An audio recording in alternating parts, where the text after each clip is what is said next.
이런 재미난 이야기가 있습니다. 누가 소개팅을 시켜준다고 했었을 때에 미혼 여성들의 반응을 살펴봤는데 나이별로 그 반응이 이렇게 나타났다고 해요. 예를 들면 10대 후반 정도 되는 여성에게 누가 소개팅을 시켜주게 되면 나갈까 말까 이렇게 망설이다가 나가는 경향이 있대요. 근데 20대 초반쯤 되게 되면은 좀 이것저것 따져 묻는데요. 집안은 어떻고, 외모는 어떻고, 또 능력은 어떻고 등등에 대해서 따져 묻다가 결국은 나온대요. 20대 후반쯤 되게 되면은 더 상세한 것들을 더 꼬집어서 구체적으로 묻다가 결론은 항상 예스 하고 나간다고 하는 것이죠. 그리고 30대 이상쯤 되게 되면은 누가 소개팅 이야기만 꺼내면 먼저 메모지 꺼내가지고 장소는 어디냐고 그렇게 하면서 앞서서 기록한단 말이죠. 그리고 나서 소개팅 하다가 그 남성이 마음에 들었어요. 그랬을 때도 반응이 다 나이별로 다르게 나타났다고 하는데 10대 후반은 애프터를 신청해 줄 때까지 그냥 마냥 기다린대요. 근데 20대 초반은 애교를 피면서 슬쩍 자기 핸드폰 넘버를 적어가지고 메모지에 살짝 건너준대요. 근데 20대 후반부터는 재미난 현상이 있는데 20대 후반쯤 되면은 남자가 마음에 든다라고 하면 어떻게 되는가? 소개팅 끝나자마자 강제로 집으로 데리고 가서 부모님에게 인사를 시켜준대요. 근데 30대로 넘어가게 되면 더 재미난 사건이 발생하게 되는데 이 남성이 마음에 든다라고 하면 그동안 시집 가려고 모아놨던 그 미천들에 대해서 통장을 까서 보여준대요. 내가 결혼하기 위해서 이만큼 준비해놨다고. 이게 30대 이상 되는 분들의 반응이라고 하는 것이죠. 이런 이야기를 들을 때에 나이는 못 속인다 라고 하는 생각이 들고, 젊었을 때 갖고 있는 것을 마냥 나이가 들어서 똑같이 가지고 있을 수만 있는 것은 아니고, 사람이 건강도 그렇잖아요. 자꾸만 나이가 들수록 노쇠할수록 몸이 자꾸 건강이 약해지잖아요. 그러니까 우리는 젊은 시절 가운데 있어서는 뭔가 과시하고 내보이고 인정받고 싶고 자랑하고 싶지만은 그것은 한때고 시간이 지나감에 따라서 그렇지 못할 수가 있으니까 오히려 젊은 시절 때부터 겸손을 몸에 익히시고 자기를 내세우기보다는 인간관계에 있어서 남을 배려할 줄 알고 남을 생각할 줄 아는 그런 마음의 시사가 필요하게 되면 성경이 말씀해주고 있는 오늘 주제와도 일치한다는 것을 깨닫고 남을 더욱더 생각해주고 베푸시고 인정해주시는 은혜가 있기를 바랍니다. 특별히 어느 공동체가 힘들고 어려울 때는 남을 배려해주는, 생각해주는 그런 마음이 굉장히 필요한데, 예를 들면 지금 나라도 여러분 여러 가지 정치적으로 경제적으로 어려운 사정 가운데 있잖아요. 얼마 전에 잘 아시는 것처럼 북한이 SLBM 미사일을 발사해가지고 성공해가지고 세계 모든 이목이 한반도로 규칙돼 있고 전쟁 나면 큰일 났다 이런 우리가 그런 느낌들과 위협들을 받고 있잖아요. 그리고 가계 부채가 6월달 기준으로 해가지고 1257조라고 하는 천문학적인 숫자로 유례 없이 가장 큰 액수의 가계 부채를 한국 국민들이 떠안고 살아간단 말이죠. 정치적으로 경제적으로 힘든 이때에 주로 많이 하게 되는 이야기는 우리나라는 왜 그러냐, 누구 때문에 잘못됐다, 이런 얘기들을 많이 하지만 실은 나라가 잘 되기 위해서는 백성들은 지도자를 믿고 신뢰하고 따라주고 또 지도자는 백성들을 생각해주고 배려해주고 이런 마인드가 서로 형성되면은 이 나라는 소망이 있는 줄로 믿으시는 여러분들 되시길 바랍니다. 가정도 마찬가지예요. 가정에 힘든 일이 있게 됐을 때 누구 때문에 잘못됐다, 너 때문에 잘못됐다라고 하기보다는 서로 협력해서 가족 일원들을 생각해주고 위해주고 섬겨주고 사랑해주는 그런 가정은 힘든 일이 있어도 이겨내게 되어 있습니다. 하나님의 교회도 마찬가지예요. 교회도 여러 가지 일이 있게 됐을 때에 서로 배려해주고 섬겨주고 내가 희생하게 되면 교회는 더욱더 아름다운 믿음의 공동체가 될 수가 있습니다. 바로 오늘 성경 본문이 이것을 말씀해주고 있는데요, 오늘 성경 본문에는 서로가 서로를 생각해주는 아름다운 모습이 있고 그런 말미암아 그 공동체가 잘 되는 장면이 쓰게 되고 있습니다. 때는 다윗 시대의 때로서 사울 왕의 뒤를 이어받았던 다윗이 정치를 시작했을 때 그때 일이에요. 근데 사울 왕 때에 블레셋에게 빼앗긴 영토가 있었거든요. 이것을 정비하기 위해서 다시 그 땅을 회복하기 위해서 이제 베들레헴이라고 했던 그 땅을 다시 점령하려고 이제 다윗이 블레셋과 대치국면을 벌이고 있는 거예요. 그런데 요즘 우리나라가 폭염으로 시달리고 있는 것처럼 오늘 성경 본문에 있어서도 쫙볕이 내리치게 되는, 그래서 갈증을 느끼게 되는 그런 때였던 것 같아요. 그래가지고 다윗이 예전에 자기 고향이었던 그 베들레헴 그 성문 곁에 있는 우물가가 생각이 났는데 지금은 블레셋 진영이 된 거거든요. 그러니까 어렸을 때에 그 양을 치면서 목이 마를 때 갈증을 느꼈을 때 그 냉수 한 사발씩 퍼먹었던 그때를 기억하면서 누가 나로 하여금 베들레헴 성문 곁에 있는 우물가에 냉수 한 그릇을 퍼서 먹게 할꼬 라고 혼잣말을 하고 있었죠.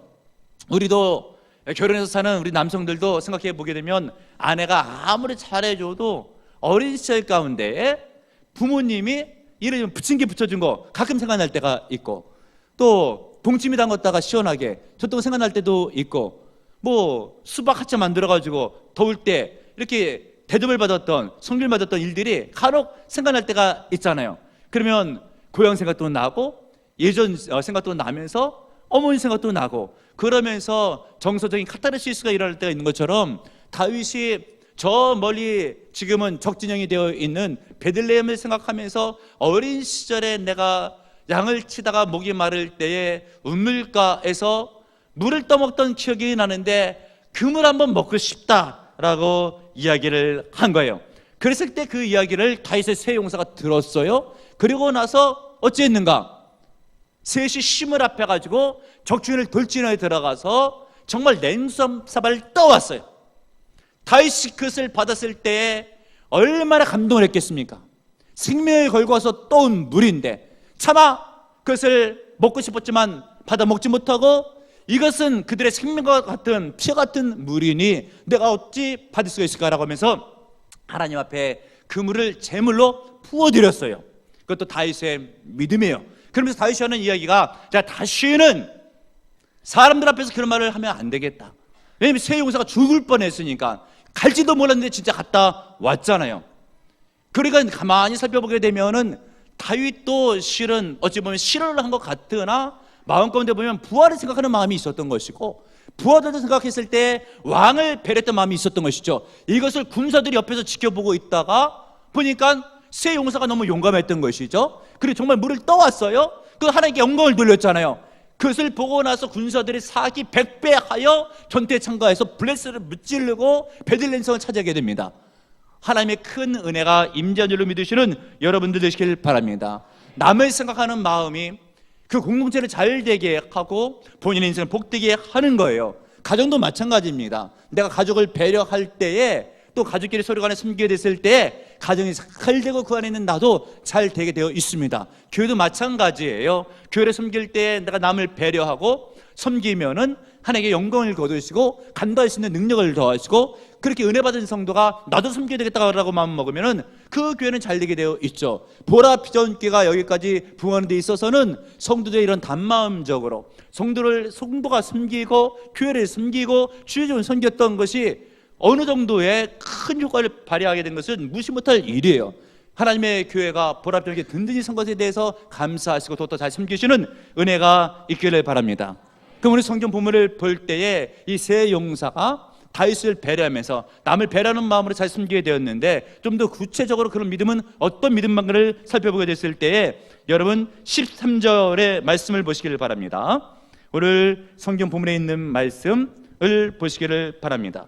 15절입니다. 15절에 있는 말씀 다 같이 한 목소리 읽겠습니다. 시작. 다윗이 소원하여 이르되 베들레헴 성문 곁 우물물을 누가 내게 마시게 할까 하매. 아멘. 지금 다윗이 마음속의 소원을 말했어요. 베들레헴 성문 곁에 있는 우물가에 있는 그 물을 누가 나로 하여금 냉수 한 사발 퍼와서 맛있게 할 수 있을까라고 할 때에, 만약에 이런 반응을 주변에 있는 사람들이 들었다라고 하면, 여러분들이 그 옆에 있다고 한다면 어떤 생각이 들었겠습니까? 아마 요즘의 한국 사회 분위기로 보게 됐을 때 나라의 최고 지도자가 유산상 가운데서 야, 목마른데 저기 있는 물 한 사발 먹었으면 좋겠는데 누가 떠왔으면 좋겠다 라고 이야기하면 지금 지도자가 정신 나갔다고, 지금 전쟁이 지금 벌어지는 판에 전쟁에서 어떻게든지 국리에서 앞장서서 이길 생각을 해야 되는데 목이 마르다고 하면서 냉수 한 사발 먹고 싶다고 하고 그걸 누가 떠왔으면 좋겠다라고 말을 하고 있으니 지도자로서 자격이 없다고. 오늘 성경 본문의 배경 관점으로 보게 되면 왕이 왕답지가 못하다고 말할 수 있을 만한 그런 상황이에요. 왕이 정신이 나갔나? 이상한 말을 다 하네? 라고 할 수 있는 그런 상황인데도 불구하고 새 용사는 그렇게 반응하지를 않았어요. 왕이 그 물을 마시고 싶다고 하니 새 용사가 앞장서서 적진에 들어가서 그 물을 떠온 거예요. 그리고 그것을 보았던 군사들은 사기 100배에서 전쟁에 큰 승리를 얻게 됩니다. 여러분, 어떤 의미가 있는 말씀이겠습니까? 지도자가 어떤 말하게 됐을 때 그 말에 순종하게 되면 그 공동체는 잘 되게 되어 있고 그 안에 있는 개인도 잘 되게 되어 있습니다. 깨닫는 은혜가 있길 바랍니다. 여러분들이 잘 아는 이런 이야기가 있어요. 새 아들을 두었던 아버지가 세상을 떠나갈 때에 이 새 아들이 너무나 게으르니까 아버지가 유언조를 하는 이야기가, 얘들아, 밭에 내가 보물을 숨겨놨다. 너희들이 땅을 한번, 밭을 한번 깊이 파보거라. 보물이 나올 거다 라고 하면서 꽥 하고 돌아가신 거예요. 그랬더니 새 아들이 게으르는데 일하기는 싫어도 물에 대한 욕심은 있으니까 셋이서 네가 먼저 쳤냐 내가 먼저 쳤냐라고 하면서 욕심을 부리면서 밭을 여기저기 다 파헤치는 거죠. 안 나오니까 나올 때까지 그 온 밭을 다 갈아엎었어요. 그래서 가을 되었더니 밭농사가 잘 돼가지고 수확물을, 열매를 거둔 거예요. 그래 이 세 아들이 생각하게 됐을 때 지금 먹고 살기 힘든 시절 가운데 농산물이 이게 수확이 잘 됐으니까 아버지의 그 말의 뜻을 깨닫고 너무 고마워하면서 그 다음 해가 되었을 때에도 열심히 일하고 밭을 갈아가지고 또 감을 일으키는데 공헌했다라고는 이야기, 우리가 많이 들었던 이야기인데, 만약 그 세 아들이 아버지가 유언했던 것에 대해서 이런 반응을 보였다고 한번 가정해 보십시오. 아니, 아버지가 죽으면서까지 우리한테 거짓말하고 뻥을 다쳐? 밭에 무슨 보물이 있어, 하나도 나오질 않네, 에잇 하면서 그 다음부터 밭을 일구질 않고 파지를 않아 봐요. 계속 쫄딱 굶고 치만 망합니다. 근데 아버지의 속뜻을 깨닫고 그 말씀에 순종했을 때 결국은 자기 인생에 큰 복이 되는 거예요. 만약에 오늘 성경 본문에 있어가지고 새 용사가 반응할 때에 타협 보고 왕이 왕답지 못하겠으리, 어떻게 왕이 돼가지고 지체 높은 왕이 전쟁에서 그걸 할 말이라고 하고 있냐고, 욕심도 많고 나라는 생각지도 않고 이 나라가 이 꼴이 뭐가 되겠냐고 라고 했다고 한다면 이 전쟁의 성패가 어떻게 됐다고 여러분 생각하십니까? 그러므로 여러분, 오늘 성경 본문에 있었던 이 세 용사의 믿음을 본받으시는 은혜가 있기를 바랍니다. 다윗은 하나님께서 기름 부어 세운 종이에요. 그래서 다시 한 말은 성령의 말일 수가 있는 것이에요. 그 절대 하나님의 주권을 생각하고 기름 부은 종의 말을 하나님의 말씀으로 믿었던 그들이 어떻게 깊은 뜻이 있는지는 모르나 오면의 뜻이 있었다고 생각을 했고, 왕의 말이라고 하면 아멘 이라고 순종해서 결국 물을 길어왔고, 그 일을 통해서 하나님의 큰 역사가 일어난 줄을 믿으시는 여러분들 되시길 바랍니다. 성경에 보면 이런 일들이 종종 있습니다. 성경에 보게 되면 사사기 14장에 보면 삼손의 이야기가 나오는데, 어느 이 삼손이 부모님에게 와서 하는 이야기가, 내가 블레셋에 있는 여성이 마음에 드니 아버지 내려가서 그 여자를 데려와서 나로 하여금 결혼하게 해달라고 라고 이야기할 때, 아버지가 하는 이야기가, 어떻게 우리 백성 가운데서는 내 아내가 없더냐, 많은 여자들이 있는데 왜 할례받지 못한 그 민족에서 여자를 데려오려고 하느냐고. 그랬을 때에 실은 삼손은 그 일을 통해서 블레셋을 치고자 했던 하나님의 계획을 수행하고 있었던 거거든요. 결국 그 일을 통해서 삼손이 블레셋을 칩니다. 이 일이 누구에게로 말미암았다고 성경이 기록하고 있는데, 여호와께로 말미암았는데 부모는 알지 못하였더라. 그러면서 자식을 야단치기를, 믿음 없는 짓을 하고 있다고 야단을 치는데, 결국 삼손은 하나님의 영에 감동되어 가지고 블레셋을 치기 위해서 그런 작전을 세운 거예요. 결국은 그 뜻이 성취에 대해서 삼손이 블레셋을 크게 몇 번 치잖아요. 나라를 구원하는 데 큰 공헌을 세우게 됩니다. 그러면 여러분 깨달으시는 은혜가 있기를 바랍니다. 지금도 우리 하나님께서 주의 종도를 통해서 역사하세요. 어떤 때는 상식적으로 맞지 않는 말 같기도 하고, 어떤 때는 믿음의 관점으로 보게도 이해가 잘 안 되고, 특별히 합리적 이성으로 보게 되면 더 이해가 안 되는 그 말을 할 때가 있어요. 왜냐하면 영적인 것은 깊이가 있고, 어떨 때는 하나님은 오묘하게 역사를 하셔서 다 이해하지 못해요. 그 담임 목사가 금요일날 브리스길라 아굴라 헌신자들, 교회와 목사를 위해서 목숨 바치고 이렇게 헌신하게 된 자들에게는 그런 얘기를 간혹 많이 했어요. 이해가 안 가는 말씀에도 순종할 수 있는 그런 사람이 헌신하라고 했을 때 그들이 나와서 헌신하겠다고 한 거거든요. 영적인 것은 다 이해할 수가 없어요. 하나님은 오묘하십니다. 우리 성경 본문에 있어서도 다윗이 내가 저 운물물을 먹고 싶다라고 하게 됐었을 때 결국 여러분 결과를 보면 어때요? 그 일 때문에 전쟁에 승리한 거잖아요. 그것이 성령으로부터 말미암은 것이고 하나님으로부터 말미암은 것이에요. 그것에 대해서 새 용사는 믿음으로 아멘 이라고 반응해서 물을 떠오게 되었고 그 성령의 역사를 통해서 백성들이 군사들이 힘을 얻고 전쟁터에 나가서 승리한 줄을 믿으시는 여러분들 되시기를 바랍니다. 그래서 저도 이렇게 목회를 하고 있지만 목사님들이 특별히 좋아하는 성도가 있어요. 저를 포함해가지고 어떤 성도인가? 다 똑같아요. 목사님들은 하나님의 말씀이 증거될 때 아멘! 아멘하고 믿고 받아들이는 성도를 볼 때에 속이 시원할 정도로 목사도 설교하면서 은혜를 받아요. 그리고 설교 끝나고 나갔을 때에 성도 가운데서도 목사님 은혜 많이 받았습니다, 감사합니다라고 인사를 나눈 그런 성도를 볼 때 만약 그 성도에게 있어서는 교회에 이런 일이 있는데 우리 집사님이 뭐 좀 봉사했으면 좋겠다고 하면 반드시 아멘 할 것 같아요. 왜 그런가?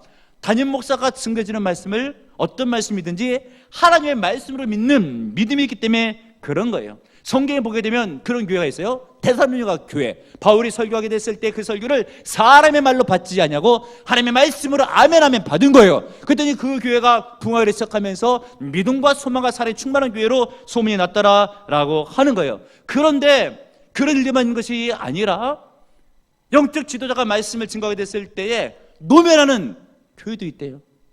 그러면서 하나님의 말씀을 받지 아니하니까 말씀이 증거돼도 은혜가 되질 않고 목사를 봐도 존경심이 없고 그 다음에 교회가 은혜가 안 되고 믿음이 뚝뚝 떨어지는 일이 생기죠. 이것은 현대교회의 안타까운 문제예요.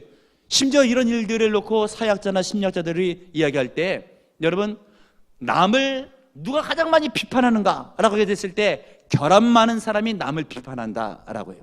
그도 그럴 것이 내게 하자가 많아요.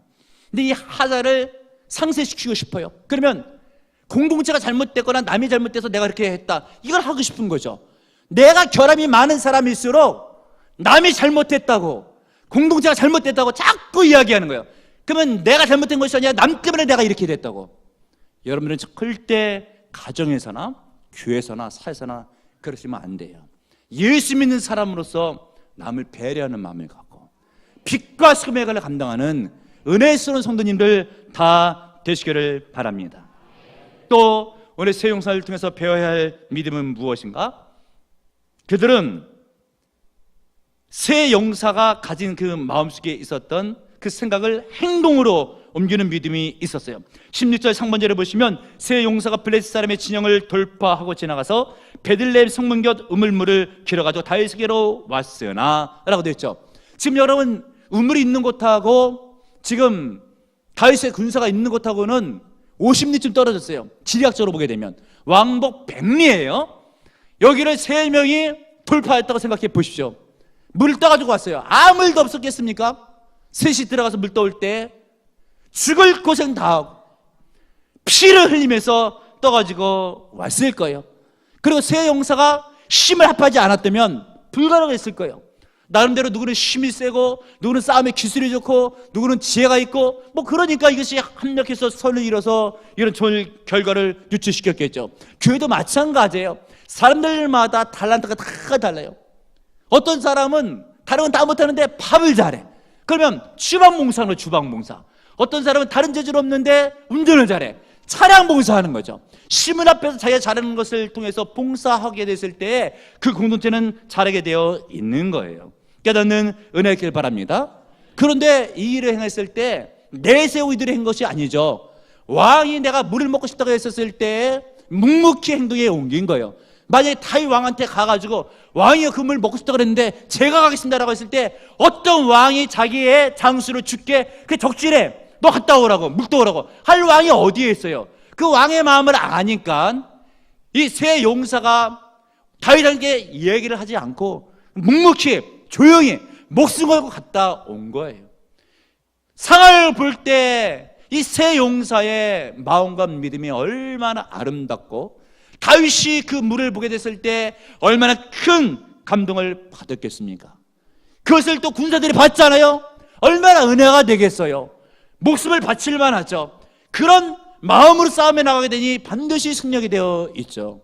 어떤 공동체든지 이렇게 배려하면서 섬기게 되면 그 공동체는 잘 되게 되어 있습니다. 가정도 마찬가지예요. 교회도 마찬가지고. 여러분, 어느 절월에 이런 은혜스러운 이야기가 났는데요. 어느 가장이 쓴 글인데, 집에 퇴근길에 돌아오는 길에 바지 하나를 샀대요. 그래서 이제 식구들 보는 앞에서 좀 이렇게 샀다고 입어보니까 바지 단이 긴 거예요. 그래서 길어가지고 자기 아내한테 이야기하기를 이만큼 줄였으면 좋겠다고 하는데 한 5cm쯤 되는 그 단의 어떤 길이를 좀 줄여달라고 부탁을 한 거죠. 그때 아내가 그 얘기를 들을 때 옆에 어머니도 있었고 그 남편의 여동생도 있었던 거예요. 그런데 그 아내가 내가 설거지하고 단을 줄이겠다고 그렇게 하라고 했는데, 설거지 했는데 애가 이제 초저녁쯤 됐는데 칭얼거리고 막 우니까 애를 재우다가 그 남편의 아내가 같이 잠이 든 거예요. 그러니까 그것을 시누이가 봤잖아요. 그래가지고 아유, 우리 새언니가 얼마나 애 키우고 집안 가사일을 돌보는 그게 힘들어가지고 잠이 들었나 라고 하면서 새언니 대신에 내가 그 오빠 바지를 줄여줘야 되겠다고 라고 마음을 먹고 착할 재단에서 5cm 잘라가지고 다려가지고 그 자리에 잘 갖다 놨어요. 그러나서 한밤중이 됐는데 보니까 시어머니가 화장실에 가려고 잠깐 나왔다가 보니까 그 바지가 그대로 있는데 보니까 며느리가 약간 코 골고 자고 있는 거예요. 그랬더니 에휴, 며느라기가 가사일에 힘들어가지고 애킹으로도 힘든데 자고 있으니까 내가 좀 도와줘야지 라고 해가지고 5cm 정도 또 잘라가지고 다림질 잘해서 갖다 놓은 거예요. 그러고 났더니 이제 아내가 새벽 5시쯤 돼서 깼어요. 일찍 잤으니까. 그래서 깨서 보니까 어머 참, 남편 바지를 안 줄였네? 라고 하면서 잠결이니까 5cm 딱 줄여가지고 잘라가지고 예쁘게 다려 딱 갖다 놨죠. 아침에 남편이 출근하면서 몸에 가려고 그 바지를 딱 입어보는데 7부 바지가 된 거예요.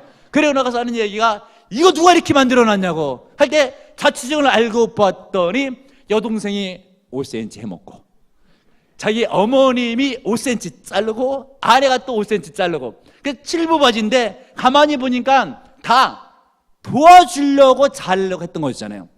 그러니까 내용을 하니까 화를 낼 수가 없고 오히려 마음속이 흐뭇해지고 기쁘면서 자랑스러운 마음으로 7부 바지 입고 출근했다는 거 아닙니까, 여러분? 이런 집안은 잘 되게 되어 있어요. 가정도 그렇고 교회도 그렇고 어떤 착오가 있을 수도 있죠, 섬기다가. 그러나 남을 배려하는 마음이 있으면 반드시 그 공동체는 잘 되게 되어 있습니다. 우리 성경 본문에서 이 세 용사, 남을 배려하는 마음이 있었죠. 우리가 배워야 할 믿음은 무엇인가? 목숨을 걸고 최선을 다하는 헌신이에요. 16절 17절 여러분들 보시고요, 읽겠습니다. 16절 17절 시작. 세 용사가 블레셋 사람의 진영을 돌파하고 지나가서 베들레헴 성문 곁 우물물을 길어 가지고 다윗에게로 왔으나 다윗이 마시기를 기뻐하지 아니하고 그 물을 여호와께 부어 드리며 이르되 여호와여, 내가 나를 위하여 결단코 이런 일을 하지 아니하리이다. 이는 목숨을 걸고 갔던 사람들의 피가 아니니까 하고 마시기를 즐겨하지 아니하니라. 세 용사가 이런 일을 행하였더라. 아멘. 결국 이렇게 세 용사가 나가서 목숨을 걸고 물을 떠 왔잖아요. 다윗이 보니까 그 물이 아니라 그들의 피예요. 목숨을 건 거예요. 그러니까 다윗이 감동을 먹죠. 죽으리 신문 다 해서 아니 냉성 그릇이 뭔데 셋이 죽으려고 그래? 그 냉성 그릇을 떠왔어? 그 냉성 그릇이 아니에요. 어마어마한 가치를 지닌 것처럼 느껴지고 그 일 자체에 평생 잊지 못할 감동이 다윗에게 있는 거예요. 하나님의 종이니까, 기름 부은 종이니까 세 용사가 그렇게 섬긴 것이죠. 그래서 목숨을 걸고 주의 일을 감당하는 모습이에요. 성경에 보게 되면 죽도록 충성하라, 그러면 생명의 멸령을 내게 주리라 라고 돼 있어서 주의 일은 실은 신앙생활은 목숨을 거는 거예요. 성경이 그렇게 말씀해 주고 있잖아요. 죽도록 충성하라고 하고 있잖아요. 근데 우리는 죽는 것은 둘째치고 몸이 아플까봐, 잘못될까봐 벌벌 떨어요. 새벽 예배 나오래도 하루 피곤할까봐 벌벌 떨어요. 담임 목사 개척해서 지금까지 거의 모든 예배 다 인도하고 새벽 예배 지금도 많이 인도하잖아요. 목숨 걸고 목회하는데 안 죽어요. 묘해요. 죽을 것 같아도 안 죽어요. 한번 해보세요. 해봤어야지 알지. 하나님께서 주일에 충성하고 목숨 거는 자를 자꾸만 데리고 가면 이 땅에서 주일을 누가 감당합니까? 하나님께서 그런 사람은 붙잡아 주시는 거예요. 죽으면 안 되죠. 남아서 감당해서 주의 나라를 세워가야 될 거 아니에요. 근데 우리는 죽을까봐, 아플까봐, 잘못될까봐 스스로 몸을 사려요. 이래가지고 무슨 믿음의 역사를 일으킬 수가 있겠어요. 그러나 새 용사 목숨 걸고 나아가서 주님께 그 목숨 지켜줬고, 물을 떠왔을 때에 다윗은 이것은 그들의 생명이다, 피다라고 하면서 본인이 이것을 어떻게 마셔요? 이렇게 귀한 것은 내가 먹을 것이 아니라 하나님께 드려야 된다라고 하면서 하나님께 드리는 제물이 됐잖아요. 그들은 왕한테 바치려고 가지고 온 것이지만 결국 하나님께 드리는 제물이 된 줄로 믿으시는 여러분들 되시길 바랍니다. 주님께서 물만 받으셨겠습니까? 그들의 믿음과 용기와 또한 주의 종을 섬겼던 마음과 행동을 다 받아주신 거예요. 얼마나 귀해요. 다윗이 그것을 보고 하나님께 드려야 되겠다고 하는 감동이 있잖아요. 목사도 목회를 하다가 보면은 여러분들이 헌금을 내면 목사가 기도 제목도 보고 헌금도 보고 하나님 앞에 기도로 연락하고 또 기도 제목이 있으면 이루어지기를 원하는 심령으로 제가 쳐다보고 하죠. 그래도 어떤 내용을 보게 되면은 X는 그렇게 많은 X는 아니지만은 없는 가운데서 애를 써서 주 앞에 연락된 예물이 있어요. 그것을 볼 때면 마음속에 감동이 되고 눈물이 핑 돌면서 하나님 이것은 생명을 내서 드리는 예물이나니 받으시고 영광을 거두시며 가정 위의 생업 위에 앞날에 큰 복을 내리시고 자녀들 잘되게 도와주시옵소서 라고 기도하고 그들의 이름이 기도할 때마다 먼저 나오게 되어 있어요. 오늘 성경 본문에 있었던 세 용사 있잖아요. 본문 앞서서 세 용사의 이름이 분명히 기록되기를 아디노, 엘르아살, 삼마라고 분명히 기록되고 있어요. 무엇이겠습니까? 그들이 행한 모든 일들은 복음이 증거될 때마다 아침 증거될 수 있도록 또 가문 대대로 복을 받을 수 있도록 하나님께서 잊지 않고 기록해 놓은 거예요.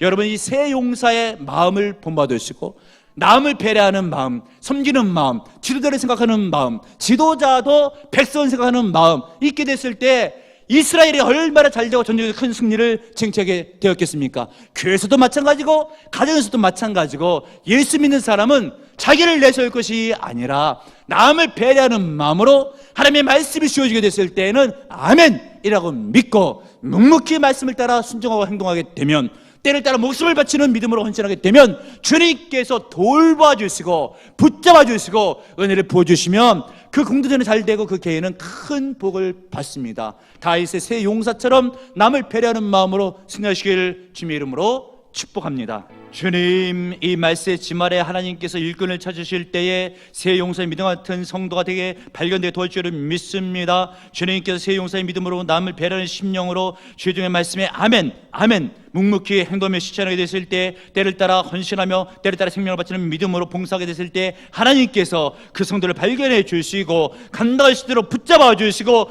능력을 부어 주시면은 가족이 일어서고 성업이 복되고 인생 모든 문제 해결될 줄은 믿습니다. 아버지여 부어주시옵소서, 아버지여 내려주시옵소서. 가정마다 잘되게 하시고 심령마다 복되게 하시고 문제마다 해결하게 하시고 교회는 부하게 하시고 성도는 쓰임받게 도와주옵소서. 축복하며 예수님의 이름으로 간절히 기도합나이다. 아멘.